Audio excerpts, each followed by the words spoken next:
On termine cette émission en compagnie de Samira Himmer. Bonjour. Bonjour. Vous êtes directrice générale de 60 000 rebonds. Alors, c'est une association qui accompagne les entrepreneurs qui ont cessé leur activité à se reconstruire personnellement et à rebondir vers un projet professionnel. Mais ce qui m'a beaucoup interpellée, c'est votre parcours, parce qu'en fait, vous êtes d'abord spécialiste de la logistique, vous êtes l'ancienne dirigeante de la plateforme Lyon Terminal.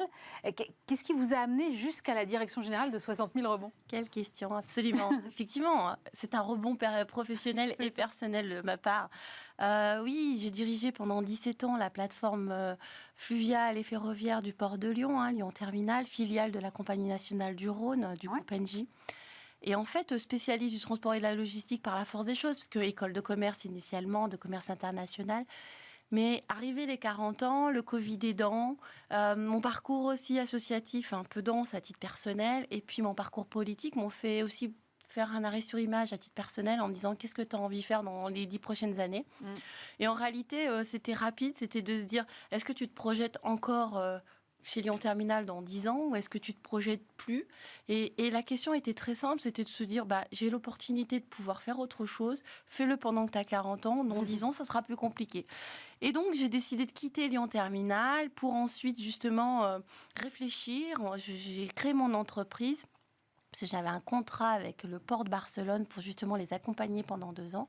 Et en me disant, je me vois bien travailler pour une fédération professionnelle, le MEDEF, la CPME en tant que secrétaire général, directeur général d'une fédération. Et puis l'annonce de 60 000 rebonds. Et puis me voilà, ça faisait écho, une association qui accompagne les entrepreneurs post-liquidation, qui les accompagne sur un projet professionnel, salarial et ou entrepreneurial. Et puis aussi à les réparer psychologiquement et changer le regard sur l'échec. Pour moi, ce poste était fait pour moi. Il rassemble toutes mes valeurs et mes convictions. Un job qui a sens, qui fait du sens, qui donne du sens et qui est complètement en adéquation avec mes valeurs. Donc me voilà chez 60 000 rebonds. Alors il faut reconnaître que ce poste, c'est une création de poste.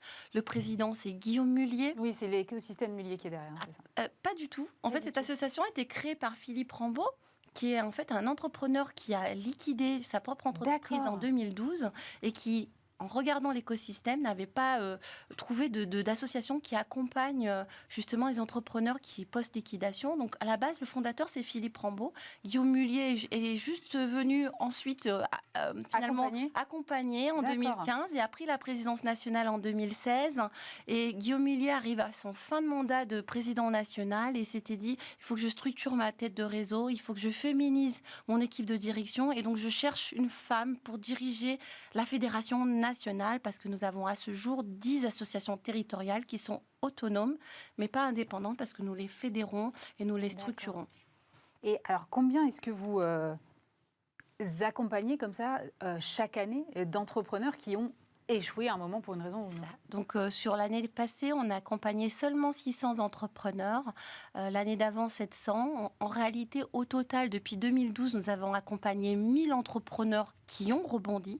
Parce que dans nos rebonds, on a 50% d'entrepreneurs qui rebondissent vers du salariat et 50 autres qui rebondissent vers de la création d'entreprise ou de la reprise d'entreprise. D'accord. Et il faut vous dire aussi, c'est que notre plus grosse difficulté, c'est que les entrepreneurs tape à notre porte. Parce que nous n'allons pas chercher l'entrepreneur, il faut qu'il vienne à nous.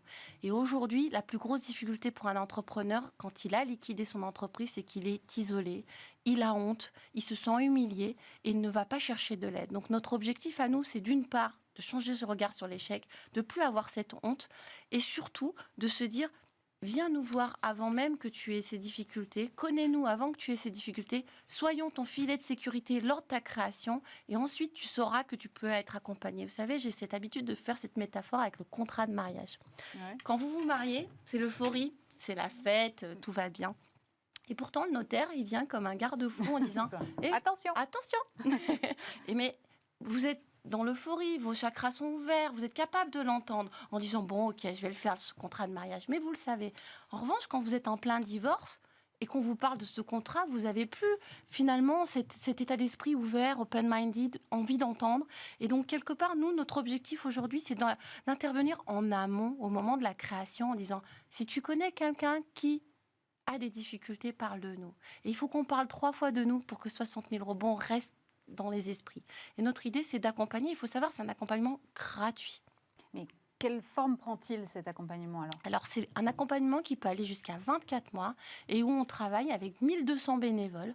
Sur ces 1200 bénévoles, on en a 600 qui sont des coachs personnels certifiés qui réparent psychologiquement l'entrepreneur, c'est-à-dire lui redonne confiance en lui fait verbaliser ses mots, MAUX, avec des mots, MOTS. Et puis, en parallèle, vous avez des chefs d'entreprise, des entrepreneurs, des cadres dirigeants qui viennent construire le projet professionnel de l'entrepreneur. Donc, on remet tout à plat.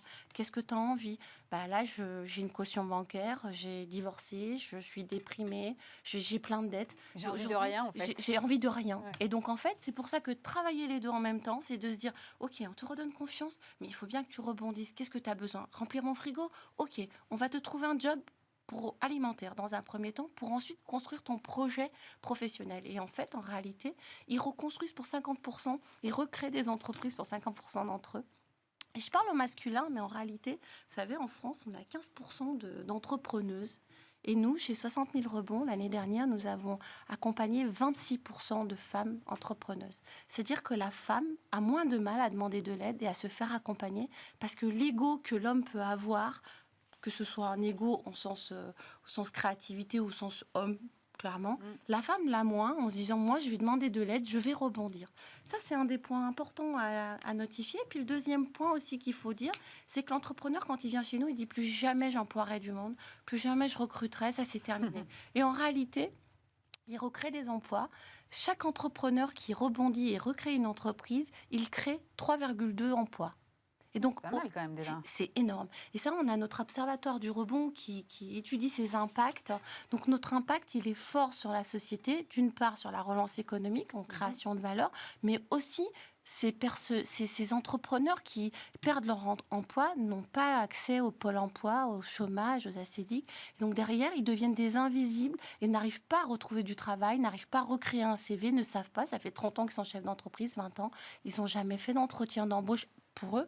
Et donc, quelque part, on leur réapprend à se vendre sur le marché de l'emploi, à redevenir cadre, à redevenir des directeurs commerciaux. Et on crée un peu ces partenariats avec Pôle emploi, l'APEC, avec différentes boîtes d'intérim, avec des cabinets de recrutement pour les aider justement à se réinsérer dans le monde du travail. Vous parliez tout à l'heure de changer le regard sur l'échec. Est-ce que vous considérez qu'il faudrait, je ne sais pas, en quelque sorte, un droit à l'échec, un peu comme le gouvernement a mis en place le droit à l'erreur? Absolument. C'est exactement la belle analogie. Vous savez, c'est ce qui me motive dans cette association, c'est le changement de regard sur l'échec. Notre vision à 3 ans, c'est ça. C'est effectivement, vous savez, les anglo-saxons, quand ils recrutent les employeurs, ils disent feu vert, ah, t'es parfait, toi, super, école de commerce, t'as 25 ans, génial, tout beau. Ouais, mais t'as échoué où? Nulle part. Va te faire un peu les dents. L'échec est une expérience valorisée et valorisable.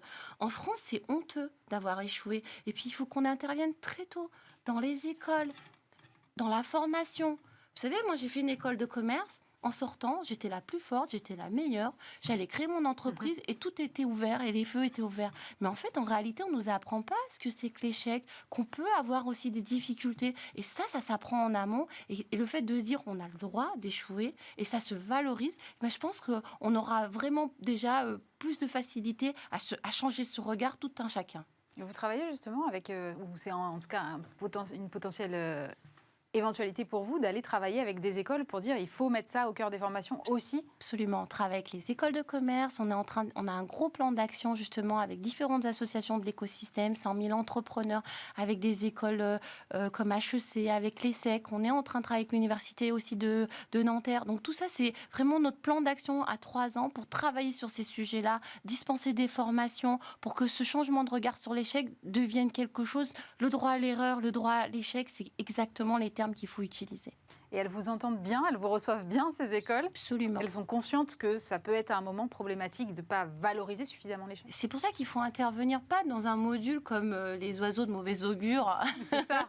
Vous avez raison. L'idée, c'est d'intervenir dans un module parmi tant d'autres. C'est le module création d'entreprise, comment faire un business case, un business plan. Attention, on peut aussi intégrer un module de se dire, si on échoue, c'est parce que la trésorerie a mal été gérée.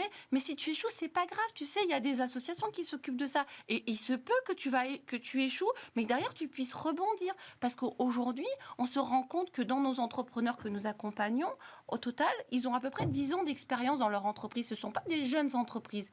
Ils ont déjà vécu 10 ans dans leur entreprise avant qu'ils essuient une liquidation judiciaire. Donc on peut se dire que quelque part, on peut avoir plusieurs vies, et ces plusieurs vies sont à retenir comme un échec positif. Vous savez, Charles Pépin parle des vertus de l'échec, et il en met 7 de vertus de l'échec.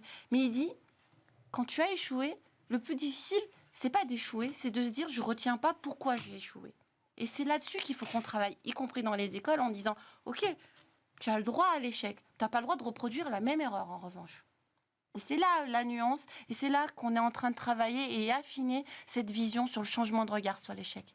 Finalement, on aurait pu penser avec la crise qu'on aurait eu énormément de défaillances d'entreprises. Elles ne sont pas arrivées jusque-là. Les PGE ont bien fait leur rôle. On est à un pic de création d'entreprises. Il y a effectivement toute cette vague d'auto-entrepreneurs. Et on sent que cette génération, en plus, a envie d'entreprendre. Quel est le regard que vous portez là-dessus ? 60 000 rebonds, c'est 60 000 défaillances judiciaires en 2012. D'où le nom de notre association. Cette année, c'est 28 000 défaillances en 2021. Donc effectivement, c'est le PGE, c'est le quoi qu'il en coûte. Et heureusement que le gouvernement a mis en place ces mesures. En revanche, sur ces, vous savez, c'est la vie, le cycle de vie, c'est on naît et on meurt. Oui. Et le taux moyen de liquidation pour que la vie de l'entreprise continue, c'est à peu près entre 45 et 50 000 défaillances. Donc ça veut dire que concrètement, le PGE tient sous perfusion des entreprises qui étaient naturellement vouées à mourir en dehors de crise. C'est ce qu'on appelle la destruction créatrice. C'est ce qu'on appelle la destruction créatrice. Je ne voulais pas être trop techno, mais vous avez raison, c'est exactement ça. Mais comprenons bien, enfin, soyons assez objectifs, ces défaillances vont avoir lieu. Le PGE va s'arrêter. Il va falloir rembourser. Il va falloir rembourser parce que c'est un prêt, ce n'est pas un don. Et donc l'idée, c'est quand même de dire de les accompagner au plus vite, au plus tôt, de les sensibiliser en amont pour que le préventif ne fasse pas des dommages qui deviendront terribles par la suite. Comment vous travaillez avec les 10 associations locales dans les territoires ? Parce que on parle beaucoup de l'importance des territoires qu'il faut en plus réindustrialiser aujourd'hui. Alors, quand vous dites où travailler, chaque président de nos antennes territoriales sont membres du conseil d'administration de la Fédération nationale. Donc, en fait, on ne travaille pas avec eux. On travaille tous ensemble, on co-construit. Et pourquoi on crée des antennes territoriales au plus près des territoires ? C'est parce qu'on va chercher l'entrepreneur au plus près de ces terres. Parce qu'un entrepreneur qui se trouve, je dis n'importe quoi, à Nanterre, ne va pas venir à Versailles. Et donc, au-delà de l'antenne régionale, on crée aussi des antennes locales et des antennes relais. Et on va au plus près. Et une antenne relais, c'est quand même des bénévoles. C'est aussi un engagement fort de nos coachs. C'est un engagement fort de ces chefs d'entreprise, chefs hommes et femmes, parrains, marraines, qui viennent nous accompagner, des experts, des banquiers, des avocats, qui viennent aussi, qui sont tous bénévoles. Notre accompagnement est 100% bénévole. Nous sommes au total 24 permanents, mais nous, permanents, nous sommes que la courroie de distribution entre l'entrepreneur et les bénévoles. L'accompagnement, c'est un process qui est éprouvé et qui fonctionne bien, mais qui ne fonctionne que parce qu'on est sur de l'engagement bénévole. C'est marrant que vous parliez aussi bien de l'échec, parce que quand on regarde votre parcours, on a l'impression que vous n'avez jamais échoué. C'est bien ce que je vous dis. C'est bien ce que je vous dis. C'est cette cause-là qui m'a sensibilisée. Parce qu'en fait, vous avez raison, je n'ai pas échoué, mais je suis issue d'un quartier populaire. Il faut en parler. Et j'ai grandi dans des HLM et j'en ai pas honte. Je me suis construite comme ça. Je suis fille de parents immigrés et qui a réussi à prendre l'ascenseur social. Et par contre, quand je me retourne et quand je vois ce qui se passe, on a beaucoup d'enfants et de jeunes qui, eux, ont du mal à prendre cet ascenseur, qui eux sont dans l'échec et à qui on leur dit pas c'est pas grave si tu échoues, c'est pas grave, essaye de parce créer... que la pression est plus grande aussi. Parce que la pression est plus grande et donc du coup déjà l'échec quand vous êtes dans une pression qui est pas plus grande c'est compliqué. Mais alors d'autant plus quand vous venez avec déjà un handicap du fait de l'atmosphère dans laquelle vous grandissez et c'est en ce sens-là où ça fait écho en moi. Et donc vous avez raison, je suis pas le bon exemple d'échec, pour autant je peux être ce porte-parole parce que ça fait écho en moi et ça résonne en moi. Merci beaucoup Samira Himmer, directrice générale de 60 000 rebonds. Merci d'avoir été avec nous. Merci à vous. Bismart, l'émission c'est terminé pour aujourd'hui. Évidemment, vous pouvez nous retrouver en replay sur bismart.fr et sur toutes vos plateformes de podcast. On se retrouve bien sûr vendredi prochain. Et puis lundi, vous aurez le plaisir de retrouver Stéphane Soumier à cette même heure. Passez un très bon week-end sur Bismart.